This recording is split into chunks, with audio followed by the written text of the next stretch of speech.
Participación de la UNAM en el movimiento estudiantil de 1968. El siguiente video tiene como propósito analizar y reflexionar la participación de la UNAM en el impacto político, social que tuvieron los movimientos estudiantiles y laborales de la década de los 60, específicamente en el año de 1968 para nuestro país. ¿Qué fue el movimiento estudiantil de 1968? El movimiento estudiantil de 1968 fue un movimiento social en el que además de estudiantes de la UNAM y el IPN, participaron profesores, intelectuales, amas de casa, obreros y profesionistas de la Ciudad de México, y que fue reprimido por el gobierno mexicano mediante la matanza de Tlatelolco ocurrida el 2 de octubre de 1968, en la Plaza de las Tres Culturas. Indudablemente, un hecho histórico, de lo más cruel y lamentable que marcó la historia de nuestro país, el cual fue levantado por órdenes del presidente en turno, Gustavo Díaz Ordaz. En esta época, habían llegado a nuestro país muchos periodistas de todo el mundo porque México era la sede de los Juegos Olímpicos que iniciarían el 12 de octubre, por lo que el gobierno de México le interesaba que la imagen de nuestro país fuera de paz y cordialidad, ya que todo el sistema político mexicano lleva a extremos asombrosos, controlando muy bien a todos los medios informativos, porque el gobierno quería aparentar que no estaba sucediendo nada y promovía con mucho más entusiasmo las Olimpiadas del 68, próximas a celebrarse en México y que se inaugurarían al próximo 12 de octubre, el cual es el día del descubrimiento de América, en México el Día de la Raza. Este conflicto dio inicio el 22 de julio con una pelea entre estudiantes de la vocacional número 2 y de la preparatoria particular Isaac Ochoterena, en la Ciudadela, lo que se puso de manifiesto la rivalidad entre el Instituto Politécnico Nacional y las preparatorias incorporadas a la Universidad Nacional Autónoma de México. Para esas fechas se suscitó una manifestación en las vocacionales 2 y 5. La información periodística de hace 50 años daba como un hecho que los alumnos del Politécnico tenían rencillas con el director de la escuela, Manuel Rosas. Los alumnos de las vocacionales han hecho saber que tienen cuentas pendientes con el profesor Manuel Rosas, director de la secundaria, debido a una denuncia que el mentor presentó hace tiempo contra los estudiantes ante las autoridades del Instituto Politécnico Nacional. Los agentes irrumpieron en las vocacionales número 2 y 5, hiriendo a profesores y alumnos. 3 días después, la Universidad Nacional Autónoma de México se declaró en huelga indefinida. La manifestación fue reprimida por la policía, por lo que los estudiantes tomaron las preparatorias 1, 2 y 3 de la UNAM como una manifestación de protesta ante los enfrentamientos ocurridos entre granaderos y estudiantes. La policía y el ejército rodearon planteles escolares de la Preparatoria Nacional y del IPN, sobre todo en el centro de la ciudad, en la que fue destruida una puerta colonial de la Preparatoria número 1, San Ildefonso. Varios estudiantes resultaron heridos, así como un buen número de ellos detenidos. Algunos planteles de la Escuela Nacional Preparatoria fueron tomadas por las fuerzas públicas.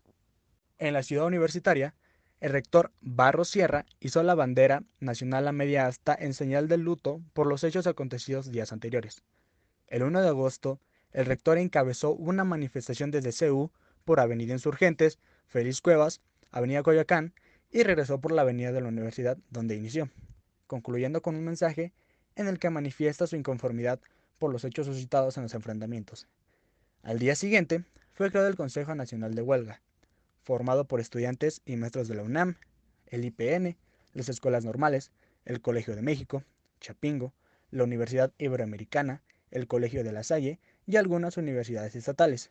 En un pliego petitorio demandaron la excarcelación de los estudiantes detenidos, así como la indemnización a los lesionados. Pliego petitorio. Punto número 1. Libertad a los presos políticos. Punto número 2. Derogación en los artículos 145 y 145 bis del Código Penal Federal. Instituían del delito de disolución social y sirvieron de instrumento jurídico para la agresión sufrida por los estudiantes. Punto número 3. Desaparición del cuerpo de granaderos. Punto número 4. Destitución de los jefes policíacos. Punto número 5. Indemnización a los familiares de todos los muertos y heridos desde el inicio del conflicto. Punto número 6. Deslindamiento de responsabilidades de los funcionarios culpables de los hechos sangrientos. El 27 de agosto, nuevamente los estudiantes se manifestaron en el Zócalo, donde izaron una bandera rojinegra y decidieron dejar una guardia. pero en la madrugada del 28, fuerzas del ejército y la policía desalojaron a guardias de estudiantes que permanecían ahí. Los soldados los persiguieron y los golpearon con las culatas de sus rifles y a partir de ese momento la represión se volvió sistemática. Se vivían días de tensión y espera, pero aunque el CNH insistió en el diálogo público, nunca hubo respuesta por parte del gobierno ni de Díaz Ordaz, por lo que se convocó a una nueva manifestación el 13 de septiembre y se organizaron ceremonias para celebrar la independencia el día 15 en CU y en el IPN. Aquel día, 13 de septiembre, el movimiento dio una nueva batalla cívica que permanecería en el recuerdo de muchos, la llamada Manifestación del Silencio. En esta manifestación se infiltró el batallón de Olimpia, que iban vestidos de civiles con un guante blanco en la mano izquierda, quienes se dirigieron al edificio Chihuahua donde se encontraban los oradores del movimiento y varios periodistas. Pero cuando los líderes del movimiento estudiantil comunicaban a los asistentes a dispersarse pacíficamente y sin caer en provocaciones, los hombres de guante blanco hicieron que los oradores se tiraran al suelo. Aproximadamente eran las 6:20 pm, cuando unos helicópteros vigilaban a la multitud desde el aire.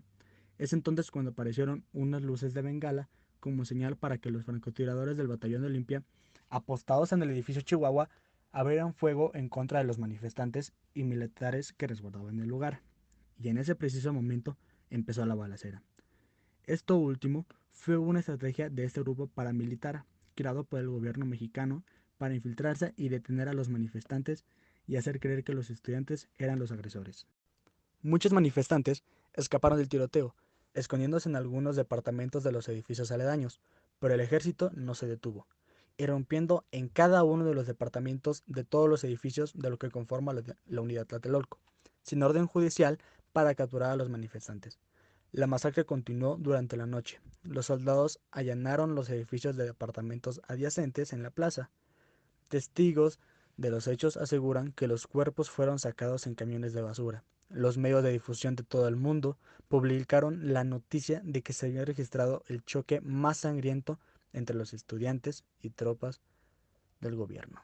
Este suceso resume que lo que provocó la matanza de estudiantes del 2 de octubre de 1968 fue la intolerancia del gobierno de Gustavo Díaz Ordaz ante las manifestaciones, que por lo general eran llevadas a cabo por los estudiantes que estaban inconformes por la forma de gobierno que estaba rigiendo en México en esos años. También por la intolerancia hacia las peticiones de esos movimientos, tales como democracia verdadera, mejores condiciones de vida, justicia e igualdad para todos, así como la libertad de expresión. El movimiento estudiantil del 68 es un ejemplo que demuestra que un pueblo inconforme debe de manifestar sus necesidades ante un gobierno inepto y no permitir la impunidad por el abuso de este. Todos debemos aprovechar las herramientas de comunicación y difusión que se nos brindan hoy en día y que desafortunadamente las víctimas de la Plaza de las Tres Culturas no contaron con ellas. Debemos tener siempre presente este suceso para que en un futuro no se repita este trágico suceso, pues vivimos en tiempos de inconformidad social, no solo en México, sino también en todo el mundo.